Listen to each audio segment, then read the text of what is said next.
Hi, welcome to the JMFG podcast. I'm Johnny Glenn, aka JMFG. I'm your host of the JMFG podcast.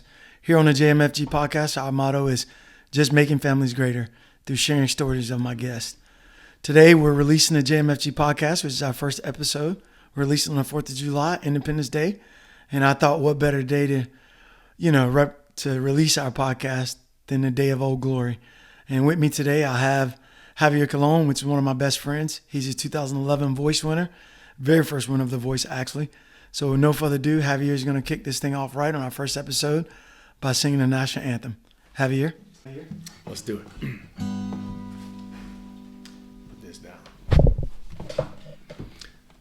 Oh, say, can you see by the dawn's early light what so proudly we hailed at the twilight's last gleaming, whose broad stripes and bright stars through the perilous fight o'er the ramparts we watched were so gallantly streaming, and the rocket's red glare, the bombs bursting in air, gave proof through the night that our flag was still there.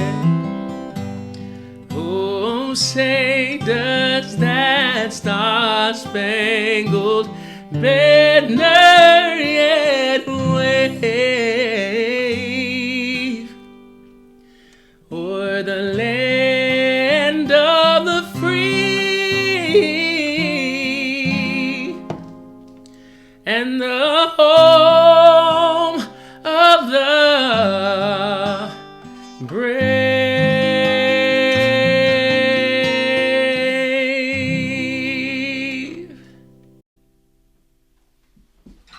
Oh, that was beautiful, man. Thank you, man. That was beautiful. Thank you. How you doing, Johnny Glenn? How you doing? Pretty good, brother. How you doing? Man, I'm doing all right. It's a pleasure to be here. Pleasure to be here, hanging with you on your first podcast episode. It is an honor, and thanks for having me. It's an honor to have you, brother. Honor to have you. So my boy Hav actually just performed in Hartford, 2 days ago?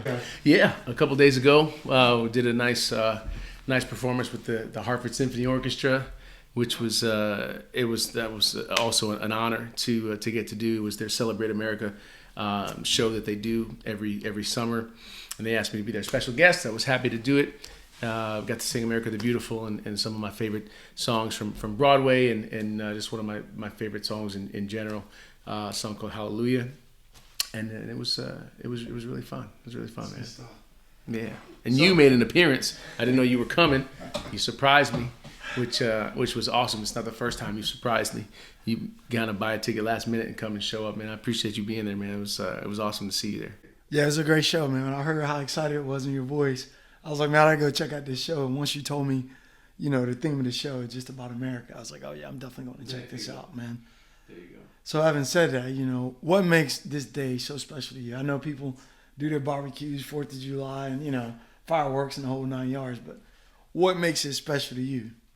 Well, the 4th of July is a special occasion, for me, because of folks like you. I don't know if you said this in your open, but tell them why it's special to you, because I don't know that we touched on it. What's your background? Well, for me, Johnny Glenn, I'm a retired CW3 warrant officer from 3rd Special Forces Group. I did 21 years in that unit, and growing up, I grew up in a little small town in South Georgia, so I don't know, the military is always, to me, it seemed like a calling. And then once I joined the military, you become a lot more patriotic, fighting with your brothers and sisters on your side, shedding blood with them, losing guys here, losing guys there, and just, trying to provide that freedom for people, in this country, which is, I think, the greatest country in the world. So this day for me, I love the fact that I know it's a 4-day weekend. You get a day off, you get the fireworks, get to watch you perform an amazing show. But for me, it's just it kind of sums up and wraps up that red, white, and blue. What it means, just to serve this country and to be a part and be in the trenches with, to the guys to your left and right, and then also being able to just come home and just show your patriotism to the country. Right. Well, and so that's one of the reasons that it's a special it's a special day for me, is because I can't help but think about you and your brothers and your sisters who have put everything on the line to fight for the freedoms that we have. I think about my travel as a musician, and having a family. I've got my wife and my 3 kids, and I travel all over, and sometimes I miss my kids, and I when that happens, I remember how lucky I am that I'm not out on a deployment. I'm not gone for 6, 9, 12 months, 14 months straight. I get to go back home. I get to sit on a stool and I get to sing songs. That's not what y'all are doing when y'all are out and fighting, for our freedom. So that's why it's special to me, because I've got friends like yourself that have fought for this country, and I appreciate that more than you know. So it allows me to be able to do the things that I'm able to do. So yeah, that's why it's a special day for me, and I specifically think about you a lot on this day, because I know all that you've gone through, all that you've done, and the time that you've served for our country. So that's why it's special to me, and like I said, I'm honored to be here on your first 4th of July podcast, your first of many, and I look forward to listen to every single one. So it's funny how me and Hav met. I got to share this story. So we're down at the Money After Masters, which is Darius Rucker event, and I was down there with I'm trying to remember the group of big guys I was with. It was I can't remember what it was. I think it was Wounded Warriors, right? The Wounded Warriors, but I'm trying to remember exactly what organization it was with. And but I remember I'm sitting in the crowd, and I heard this guy talking about shooting, and he's shooting with this guy that was a Green Beret, and I'm like, man, who's this guy? Who is he talking about? So I turn around and I go, man, who are you talking about? And he goes, oh, I shoot with this guy named Chris Fields, and I'm like, call him right now. And it was Hav talking about Chris Fields, and Chris Fields actually in third group, and Hav calls him up, and I'm like, hey, Chris, and he's like, hey, you know this guy? I'm like, yeah, I know him, and we just kind of bonded right there and blended, and that's kind of how it started. That was it. And then we started talking about you mentioned something that my wife made my wife say, oh goodness. It's about situational awareness. Situational awareness, which is something that I talk about all the time. And I don't know where it came from in me. And I think you said that night, you said, I think, man, in another life you were SF or something. Oh yeah, you were. That's what I said. Because I've always had that. And maybe it's like my mom, and dad, they always kind of instilled safety and caution and stuff in me. So I just, I've always been, one to like, always, just check your surroundings, and just things that a lot of times folks, don't notice, or things that I would kind of tend to notice, and just a lot of things that are safety related, especially after I had my kids. Oh, yeah. Everything became like, okay, my kids will tell you my number one job is to make sure that they're, to keep them safe. That's like, awesome. That's just their number one job. I don't expect anybody else to. I mean, in a way, you expect their schools to keep them safe and some other things, but my job is to keep them safe. My job is to kind of teach them how to be safe, and so that's something that it's important to me. So I think you overheard me talking about something I was telling my kids about situational awareness, so just about being aware of your surroundings. You know what I mean? And then you're like, well, what is this guy talking about? What does he know about situational awareness? So then we started talking and we hit it off right from there. It was awesome. Yeah. Did we go shooting that same weekend or? No, we didn't do anything that weekend. No, I went back home, and then we ended up coming back to see you afterwards. We did like we did like a little Green Beret for a day kind of thing, which was amazing. I got to give our boy Andy an IV. So we did all kinds of stuff. We did all kinds of stuff, all kinds of learning. It was really, really fun. Yeah, so it's crazy because I know Have came back a few more times after that. We started doing all kinds of training. We used shooting from cars. We started doing CQB.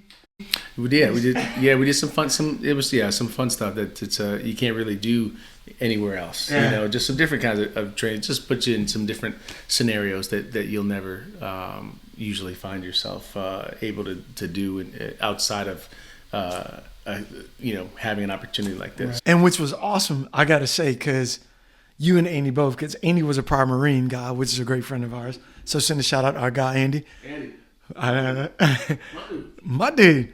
But because he always a situation where you did actually phenomenal, man. Like with the needle. Remember your first time stick? I was like, I'm sitting there, I'm like, all right, go ahead. And you were like, oh yeah, I got this. I did it on you and I did it on Andy. Yep.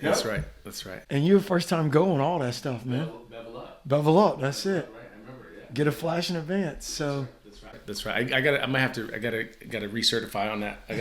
Let's do it. I might have to do that at some point. We'll set that up. But yeah, that was fun. Yeah, thank you for letting me do that. I was a little pincushion that day. I liked it. So, Hav, I got a question. As I stated early in the opening, Hav was a 2011 voice winner, very first voice winner. Like, give me a quick synopsis of that ride, brother. Because I know you talked offline plenty of times on how you were like, oh, I'm not going to do it. I'm going to do it. Just give the audience a quick ride on that. Man, so 2011, this is kind of hard to do in a quick little succinct story, but I'll try. 2011, gosh, I had, I guess I got to start before then. So I had graduated from college, and I had in 2000, and I, right away I kind of started my career with a band called the Derek Trucks Band, which is now the Tedeschi Trucks Band. I toured with them for almost 2 years, and then I ended up getting a solo deal opportunity with Capitol Records. And I ended up releasing. I left the band, and I ended up doing 2 solo albums with Capitol, just under the name Javier. They didn't want me to use my last name. It sounded too Spanish to them, so they didn't want me to use it. I said, okay, fine. I'm Puerto Rican and Dominican, by the way. So anyway, I ended up losing my deal in 2007, and for the next 5 years, I was trying to find my way back into the next 4 years. I was trying to find my way back into the record industry, and I couldn't get in. Nobody wanted to sign me. Nobody wanted to give me another opportunity. And I kept knocking on doors. I kept, the managers that I had, the manager I had at the time, and the producers I was working with, they were still helping me try to find something, a home for me to make more music. I just couldn't find one. So, fast forward to the beginning of 2011, I ended up getting this email from my manager, who, it was saying there's this new show called The Voice that's going to be starting. It was just done in Holland. It was a big success. It beat the Dutch X Factor and Dutch Idol, and it was the biggest hit on television in Holland. And they're bringing it to the States. This is what the show kind of looks like. And it had like 4 or 5 different videos that you could click on. And it just showed these blind auditions of basically these 4 chairs with clearly what looked like coaches. I didn't know who they were, but they were these coaches that were kind of turned around, and then people would sing. And then if they liked what they heard, they would hit their button and the chairs would turn around. And they were all singing like, all these like American, like, pop songs for the most part, or songs, rock songs that I was familiar with. And it looked cool. It looked cool, but I didn't know what America was looking for in a television show. That's never been my job. So I didn't know if that was going to be something that was going to hit, or if it wasn't. And I just wasn't, I wasn't interested in doing a show. I wasn't interested in like putting my family on television and all of that. So my manager told me about this opportunity. I told him no. I said I don't really want to do this. He said, I already got you an audition for 12 o'clock at this particular time. And I said, man, I don't know. Let me think about it. So I talked to my family about it, talked to some friends or whatever, and I was kind of talking it down, saying, oh yeah, there's this thing that wants me to do. My manager wants me to do, but I'm not really going to do it. So a couple of days later, I called him. I said, listen, I'm not gonna do that audition. I'm not gonna go. I had to change my flight. I was coming in. I think I was coming in from Detroit. I had like some college show or something that I was doing, and I said, I have to change my flight. I don't want to, have to change my flight. It's going to cost me money that I don't have. So you just tell them that I'm not going to come. Just, cancel the audition for me. And he said, are you sure? I said, yeah, just cancel it because I don't want them to be upset that I don't show up. Right. I want to be respectful. So can you just tell them that I can't make it, but thank you for the opportunity. He says, okay, I'll let them know. And then that was kind of that. I had already told some of my close friends and my family about the possibility of me doing this thing, but I knew in my heart like I wasn't going to do it. At least that's what I thought at the time. So then fast forward to like 2 days before the audition, I'm talking to my brother, and I'm somewhere in San Francisco. I think it was in San Francisco at the time. I had to go from San Francisco. Then I went to Detroit to do a show. Then from Detroit I was flying straight home to Connecticut. And this audition is supposed to be in New York, by the way. So I'm talking to my brother, and he's 4 years older. He's always been kind of the person that I would turn to for advice on things. Pablo. Oh, yeah. So he asked me. He said, "Hey, so you're going to do that audition that you told me about?" And I said, "No, I'm not going to do it, man. I'm not feeling it, and it's not something that I really want to do." And he was real quiet on the phone. And I'm like, oh, man. It's coming. Something's coming. And he says, and with the next thing that he said, like I'll remember these exact words for the rest of my life. He said, Javier, what do you have going on in your career right now where you think you should miss this opportunity? Thanks, bro. I had no rebuttal. There's nothing that I could say. There's nothing I could say. At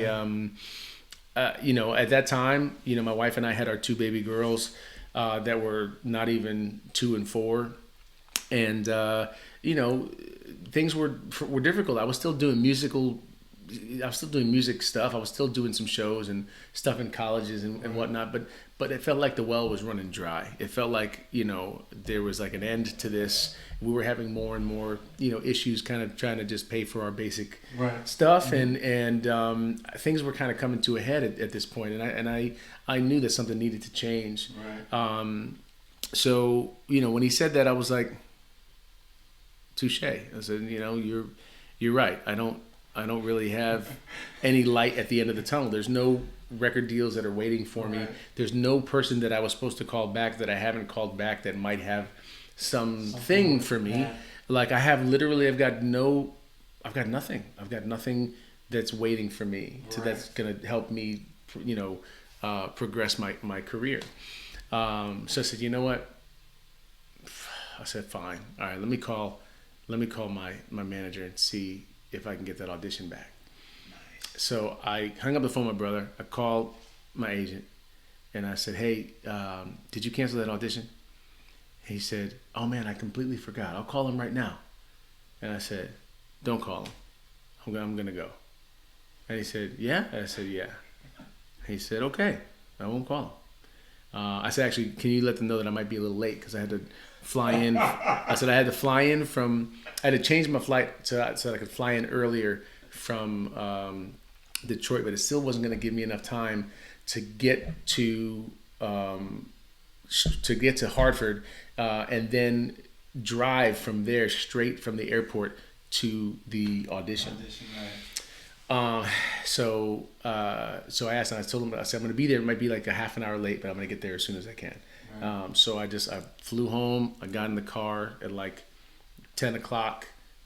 I rented a car from the airport, and I went to New York and did the audition, and yeah, the rest is history. That's how that's the first part of how I got in this show. There was many more auditions and things after that once you kind of get to Los Angeles and stuff. Right. But that was the first step had been taken that I would not have taken had it been up to me. So I'm glad you have people in your life that will tell you the truth, that will tell you, not just what you think what they think you want to hear. You know what I mean? That it's important to have folks that will tell you what's up. Yeah, tell you when you're wrong, tell you when they think that you're making a mistake, telling you just how they really feel, and that's important. So my brother was that person in that time and many other times. He set me straight. Pablo keeps you straight. Yeah, he's good at that. He's he's got 4 years more life experience than I do, and so I have different life experience that he doesn't have, and he has different life experience that I don't have. So we help each other out in a lot of ways. But he's the big brother for sure. So now, out of all that I have, what I catch is that basically on this show, like I said, we're helping through sharing. There's some kid out there right now that idolizes, Javier Colon or the next great singer. What would you tell those kids, from the road you travel, having your big brother like, hey, do it. Like, what would you tell somebody out there like, hey, because I know you very well. I hadn't always been, on a stage singing with your guitar. There's been those ups, those downs, like you say, the well dried up. Had your 2 kids, trying to make ends meet. Now we have 3. Now we have 3. Now we have our baby boy. Maddie came along. Yep. What would I tell them? Yeah, I would just, listen. I'm very blessed because I feel like I don't work a day in my life because I get to do something that I've wanted to do since I was a kid. Right. Since I was in 7th grade, I dreamt of being on stages and singing and playing the guitar and playing my songs for people. And I want that for everybody. I whether it's music or whether it's being in radio or whether it's some people their dream is to be a soldier. Some people their dream is to be a doctor. Whatever it is, is that you have to go at it with all your heart, and if you do, you can sleep better at night knowing that you did everything that you could to try to achieve that dream. Because there's no better job than a job that doesn't feel like a job. You know what I mean? That doesn't feel like it doesn't feel like work. It doesn't feel like you have to. I mean, yes, there's sacrifice in every job that we do, and the definition of sacrifice varies. Clearly, your sacrifice in your job, to me, weighs way more than sacrifices in my job. Clearly. But there's sacrifice in trying to go for anything that is important, that means something. Right. And if you're willing to put in the sacrifice, it gives you a better chance of getting to that place where you want to be. Does it guarantee it? Unfortunately, it doesn't. Not necessarily in the music business, it doesn't. Right. If and listen, this is the kind of thing that used to make me cry at night when I was in 7th grade, thinking about how if I wanted to be a doctor, I can go to school and I could work my butt off, and I could most likely become a doctor. If I wanted to be a lawyer, and I learned all the stuff, I could pass the bar and I could become a lawyer. But it doesn't work that way in the music business. I could learn every song. I could sing 20 hours a day and try to hone my craft as best as I possibly can, but that didn't necessarily mean anything to me. It didn't mean that I was going to be able to do anything with it, and that used to really bother me, because that means I could put all this work in and not necessarily get anything out of it. Yeah. But unfortunately, I had parents that they believed, and they felt that I should have an opportunity to follow my dreams, and they always supported that idea, and I was able to do that. I went to school at the Hart School of Music my first year as a music theater major. Then I switched to music ed. I got my degree in music ed, but I had to work. I had to work really hard. I had to do. There's a lot of hours, a lot of shows that you didn't want to do. A lot of shows that you're opening for somebody in New York City in like some smoky club, and I got to drive 2.5 hours there just to do a half an hour, and then you don't even get paid for that gig, and then you just kind of drive back home. The group that I had called MCQ. Back in the day, there was like 8 of us in the band, and sometimes we would get paid like $100 for a show, for a whole set. Right, that doesn't even cover gas getting to New York. You know what I mean? So, so we weren't doing it, for the money at that time. We were just doing it just to be able to have the experience and get out there to do it. But that's kind of sometimes what it takes. So I mean, I say all that just to say. If you have a dream, you need to go for it, because you'll look back and you'll wonder, what if I did this? What if I tried a little harder? What if I went to that audition? The other thing I will say is that, when you're trying to do something, especially in the music business, you have to do everything. Right. Like every opportunity that comes your way, even if it's silly, even if you think it's nothing that's going to ever mean anything, right. You have to do it. And I'll tell you. So, for example, my mom made me do this summer program in 6th grade. I remember this story. Yeah, she made me do this summer program in 6th grade called Funworks in Stratford, Connecticut, and shout out to Stratford. And I didn't want to do it. I had no, I wanted to just play with my friends in the summertime. But this program had some math. It had like some science stuff. They would do like this beach trip, at the end, and they would have some music and drama as well. And they would do a show at the end or whatever. And I didn't want to do it. But my mom was like, I'll pay you $10 if you do it. I don't even think it was $10. It was like $5. It might have been $5. $10 sounds like too much. She said, "I'll pay you $5 if you go and do that." I said, "Where do I gotta go?" So I went and I met this guy there. He was the assistant to the drama director. He was this young dude. He was maybe 10 years older than we were. Well, I was like 12. He was maybe 18, 19 at the time, and. He was just cool, man. He played the guitar and he sang, and like he would sing for us and stuff. And I was like, man, that dude he's cool, man. I want to do more of that. Like, that was awesome, And then fast forward to when I was in high school, we had kept in touch. And fast forward to when I was in high school, he reached out to me and he said, "Hey, I want you to do this show in Fairfield called Big River. We would love for you to audition for the lead in this show." It was a summer musical, and I was like, "Sure." So I auditioned. I ended up getting the role. I met a guy in that band, in the orchestra, in the pit of that show. That was super cool. His name was Ian. He was a guitarist, and we ended up forming the band MCQ that nice. We talked about. So when I ended up joining the Derek Trucks band. The MCQ, I ended up leaving MCQ, and eventually MCQ kind of broke up and went their separate ways. But the drummer moved to Los Angeles, and he was working with a producer at one point, and that producer was the one who helped me get my Capitol Records deal. Nice. So had I not done this, what I thought was a stupid thing in 6th grade. Open that door. 6th grade. This is before you could even be thinking about any career type of stuff.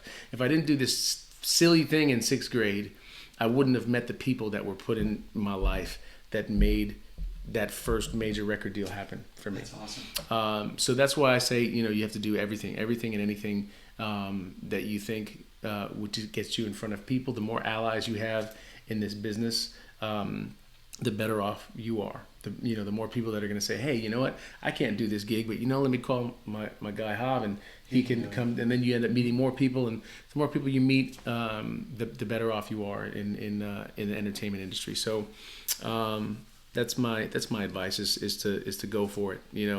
Go for it. Do all the things, and I always tell people play golf too, because playing golf. it sounds funny, but playing golf has actually helped my career a ton just by the opportunities that have come my way. Just by doing some celebrity golf tournaments, some charity golf tournaments that I end up doing, you end up meeting, folks from all walks. You end up meeting a lot of different CEOs and a lot of business folks, and I've gotten a lot of opportunities from doing things that are related to playing golf. So I always say, start playing golf. Start playing golf. If you want to meet some business folks. It's a good thing to get into. I play, but I suck. No, you don't, man. You say that, but then you go out there and you hit it straight all the time. It makes. But you hit it all the time now. So during that, have you mentioned your parents, which I know you lost your father not too long ago, and then you lost your mom just recently. Like, how did you cope with that, brother? Like, like people look at celebrities like yourself and they say, oh, they don't have problems like normal people, but you actually do. And I know I made it to your father's funeral, and I'm sorry I couldn't make it to your mom's, but like I could tell how much of an impact and how your parents had a big role in your life. So how did you, if you had to tell somebody right now, how do you cope with losing your parents, that had such a big influence on your life? I mean, I think I'm still coping. I don't think the coping is over in any way, and I'll be coping for the rest of my life. Right.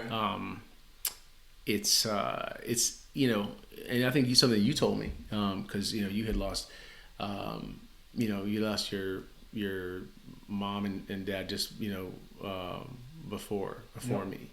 And you said that it doesn't go away, and that's the thing that's hard for me. It's like that feeling that you miss them, like it doesn't leave you, it stays. Sometimes it lessens a little bit, depending on what you're distracted by, but it doesn't really go away. So of course there's things that I wish I could do over again. There's conversations I wish we could have had, things that I wish I could have said, even though there's things that I'm sure that I said to them a million times, but I would want to make sure that I got my point across on how much they meant to me, but you can't have that time back, you can't get that back. So you have to kind of,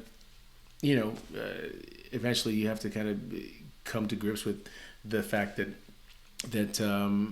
you at least for now you won't get to say the things that you want to say, but hopefully one day when you see them again, you get to tell them the things that you want to tell them.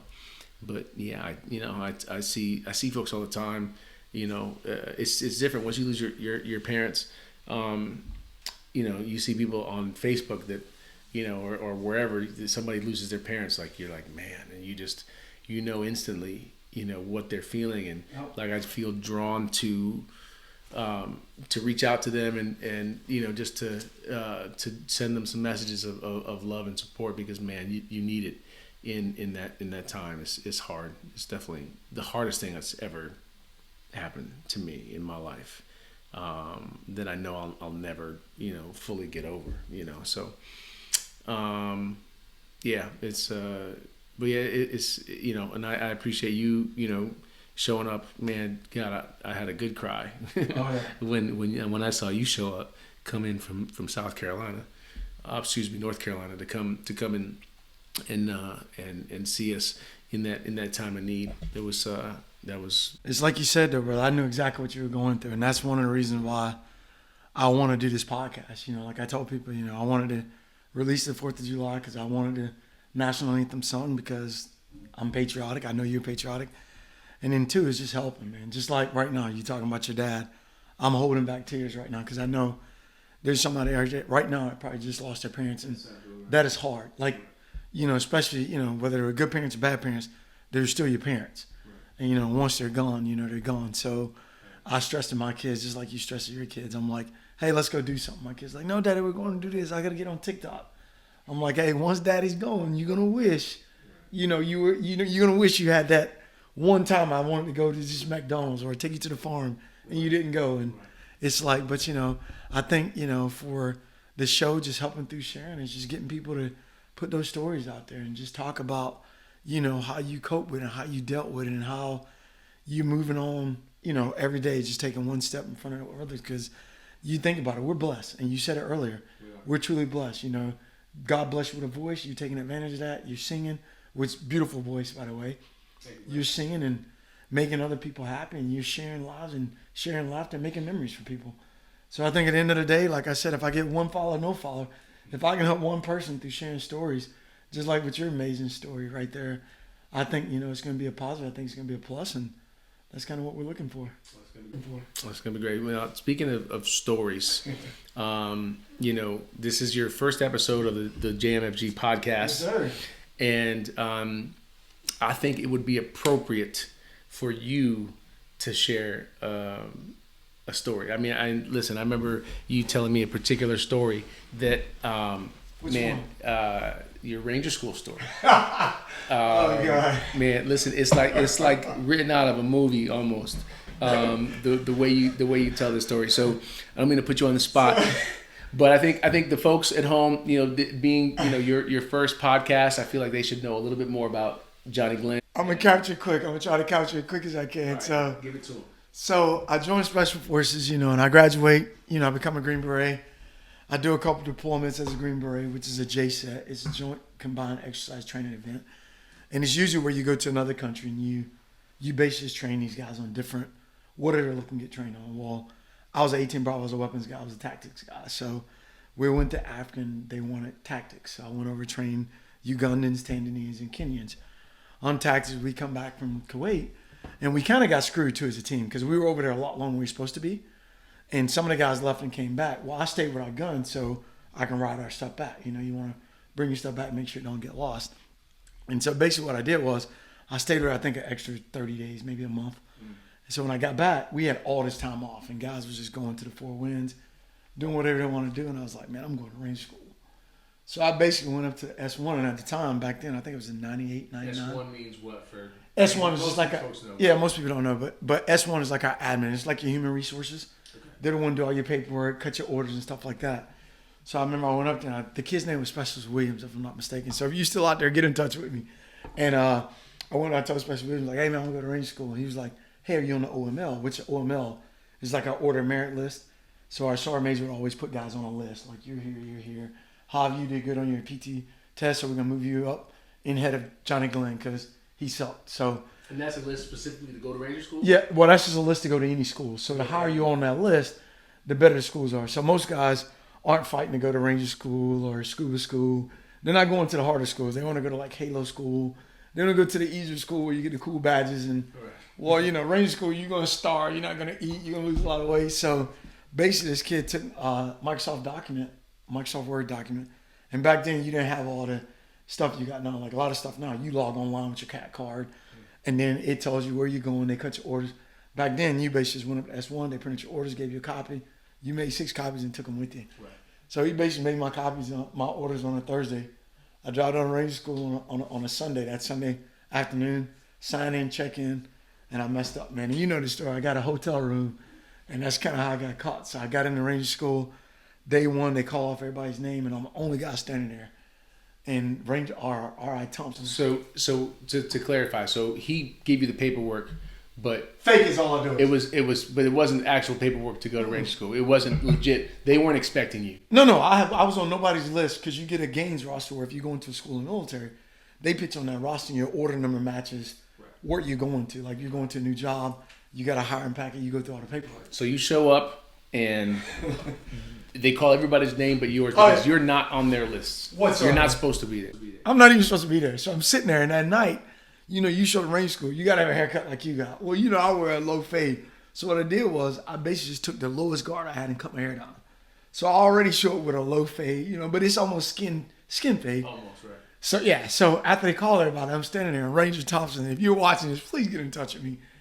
He comes over, and he's just going off, and he's like, look at you, Ranger, who are you? What's your name? And he's, that's who I am, and I told him who I was.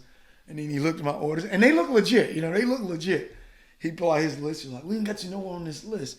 And I was like, third group. He's like, they're always messing up. I remember he claiming clothes, and he goes, you a Green Beret? I was like, Roger. He goes, what group? That's third group. He's, what's your MOS? I was 18 Bravo. Well, this guy just went to selection like 6 months prior. So got selected. He was going to the Q course to become an 18 Bravo just like me. And he goes, yeah, they sent me all these books. I say, man, I got a buddy working at schoolhouse. I can show you everything you need to know. He looks around. He's like, all right, go get in that line over there. Somebody put a PT test, but make sure you get in. And that's kind of how I got in Ranger School. So without Thompson, you know, like you just said, meeting people, knowing people, and I ain't know nobody at the schoolhouse at the time, dude. I'd only been in group maybe 2-3 years. But I told my team, so I told my sergeant major I wanted to go to Ranger School.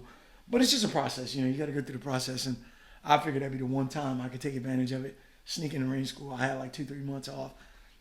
And so you had 2-3 months off in that time? Yeah, I had to. Well, we had 30 days of leave that they gave us. And then they gave us an extra 30 days just because I got screwed on the back end because I was riding everything home. Yeah, and at the time, I think Ranger School like 63 days, 65 days. So I'm like, man, if I go to Ranger School and I'm going to go through everything, then I'm good to go. And I'm like, oh, yeah. The time. I had the time. Right. So but at the end, so you go through Ranger School. I get to Florida phase, and I'm almost about to be the honor grad. I'm like pushing honor grad in Ranger School. Like I did everything right. I had all the right, because I've been teaching this stuff for 3 years now, tactics and patrolling. So it wasn't new to me. And I remember my team sergeant called on the Florida phase. And they're like, Ranger Glenn, you got a phone call. I was like, who's calling me down here? So I go in, it's my team sergeant. He goes, hey, where you at right now? And me being me, I go, where'd you call? And the exact words were, now ain't the time for you to be a smart Johnny Glenn.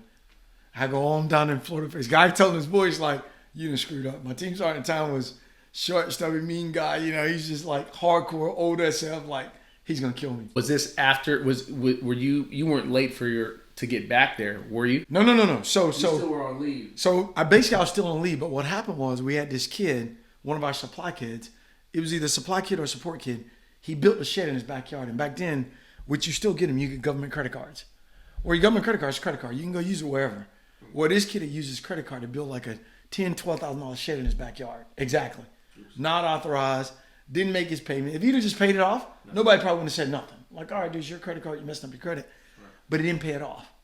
So now the commander gets, you know, he gets like pee-pee spanked because your guys are using their credit cards when they shouldn't. Right. So what does the commander do? It rolls downhill. Now he's going out to everybody that's on the credit card list. Hey, making sure guys are paying their credit card bills. They paid off, scratch your name off. Well, my credit card bill now is 30 days late. Over $52 or $62 credit card bill. And it was 30 days late. It was 45 days late. Now it's coming on his list. And he's like, hey, Johnny needs to pay his credit card bill. I told my team, sorry, yeah, we'll take care of it. Which is giving me a little leeway because, you know, I just got back. And sure as crap, man, it came down to it. And my buddy Troy Latier, if he's watching this, he'll remember. So Troy was covering me the whole time. He's like my right-hand man. He's going to be on the show. He was coming for you. He's coming for me back home. Like, oh, no, I'll talk to him tomorrow. You know, I'll get in touch with him. And he's coming because he's looking at the calendar too. Like, yeah, Johnny will call me when he gets done. And just so happened, man, it didn't work out. And the team sergeant found out because they were getting ready to mark me AWOL because nobody get in touch with me. He's like, no, I know where he is. He's like, he's in Ranger School.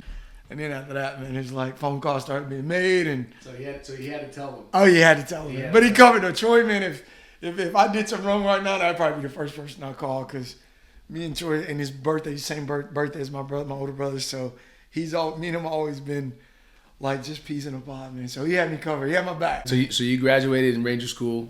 And all the command came down. The group commander came, the battalion commander, sergeant major came. Dude, everybody came down because they was just like, all right, we're going to find out who this kid think he is, you know. Right. Like he's just going to go to school on his own. Yeah, let's find out who this boy think he is. You know, and I look at that story and I think about it. That was the hustle in you, man. That was you just trying to say, you know what? Stuff is not going to just happen in front of me. You got to go and make things happen. Now, did you do it, you know, necessarily the way that everybody else did it? No. But you saw a way to possibly make it happen to further yourself in your career. Oh, yeah. And you went after it and you did it, and I commend you for that. And now even your superiors had to applaud what you did. Oh, they did. My sergeant major. So I punished myself, and I tell you this story, and I've shared it with my buddies. So if you guys haven't watched Choices Not Chances, it's Ryan Rogers. He's my good friend of mine. One of the reasons, him and Javier are one of the reasons why I can start my own podcast. But I check out his show, Choices Not Chances. But it's on it. You get a full version of the Ranger School story. But my sergeant major, I punished myself every day when I got back. Monday through Friday, I was cutting grass, pulling weeds, moving rocks, cleaning up Dude, I punished myself because I knew I was wrong. Right. And basically, long story short, if you want to hear the extended version, watch Choices Not Chances. I think it's episode 21. And my sergeant major, he called me on a Friday. We had like a 4-day, and him and the commandant came in. And he's like, Sergeant Glenn, get over here. And he's like, hey, who do you think you are? And dude, I got a parade rest. He's like, why are you parade rest? I get away from parade rest. He talks 2 or 3 minutes. He's like, get up parade rest. I'm like, okay. And then he's going off. Dude, he went off on me. Like, it seemed like an hour, but it's probably only 2 minutes. He's like, you don't do what you want to do. Who you think you are? Rah, rah, rah. He's just going off, dude. And then he told me, he's like, better yet, you know what? Just get out of my face right now. I was like, why is that, Sergeant Major? And my truck's literally parked right outside of the battalion.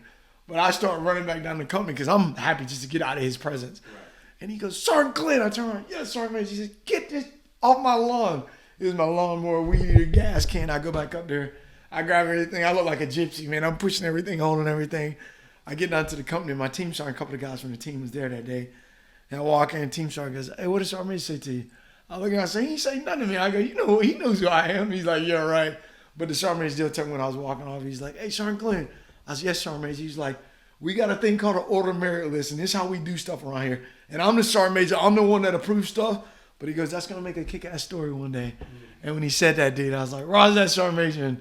And I see him every now and then, time to time, and he always brings that up. Like, yeah, this Johnny Glenn here thinks he just does what he wants to do. I was like, well, you did. Yeah, I did. And it worked out in the end. It did, and it worked out in the end. That was the go-getter in you that saw an opportunity. Oh, yeah. You said, hey, I'm gonna take it, and that's sometimes what it takes to succeed. It does. And like you say, meeting people on the golf course, just meeting people.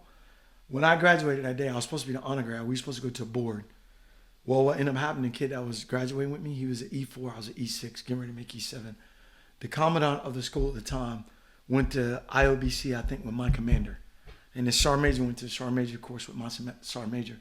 So, dude, just by them people knowing each other, I was like a third bystander of that.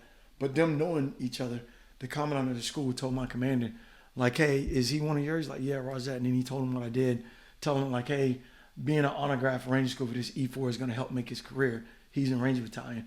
I go, I'm an E6 Green Beret, you're going to make E7. Ranger School ain't going to do nothing for my career. You mean it's a necessity to have, but it's not going to do a lot for my career. And he explained that to my commander, and then the Sergeant Major talked about how I had all these positive spot reports and how I was squared away. And it kind of lessened the blow, but it didn't, you know what I mean? So them guys knowing each other. And, you know, for kids out there that are trying to, whatever career path you're trying to, you know, pursue, like Hav just said, get out and meet people and don't be afraid to step up and do things that, you know, normally you wouldn't do. Like, hey, I'm not playing golf. I remember when I first started playing golf, my first thing my buddies would say, man, I ain't playing no golf. You know, golf for white people. I'm like, then I started playing and I'm loving it. So it's a great game. It is. I love it. You learn a lot about yourself playing it. So. Right. You know? And I get to play with my daughter now. My middle daughter, who's 13, she plays. That's awesome. I get to go out on the golf course and hang with her. We were playing you got Mo playing too. And Maureen, my wife, is playing it as well, which is great. So it's become a family affair. My oldest daughter, my son, they're not into it as much, but it's all right. We still get to get out there on Father's Day, and we'll go and play some with everybody, which is pretty great. Sweet. Well, I'll tell you what, brother. I'm glad you came by. Glad you stopped by. I knew you flew in. So everybody don't know, Hav flew in this morning, and we got to get out of here because I got to get him back to the airport. So Mo, don't get mad at me. You know he's on the show. No, man, it's a pleasure to do it, man. For you, I'm happy to do it, man. You've been there, man. Some of the most difficult times of my life. Yes, sir. And happy to be here and honored, like I said, to be your first guest, man, of what I know is going to be many awesome guests. So you guys make sure that you tune in. Johnny's got a lot of stories. He's got a lot of love to share, a lot of love to give, and a lot of stories to share. And it's going to be great. I look forward to seeing every single one and seeing all the folks that you're going to talk to along the way. And it's going to be great. So y'all make sure you tune in. Yes, sir. Stay tuned for next week. I will tell you who next week's guest is, but I won't because I want to keep it a surprise. So stay tuned. We'll see you guys next week on Just Making Families Greater, one story at a time. JMFG Podcast. Thanks. Out. My dude.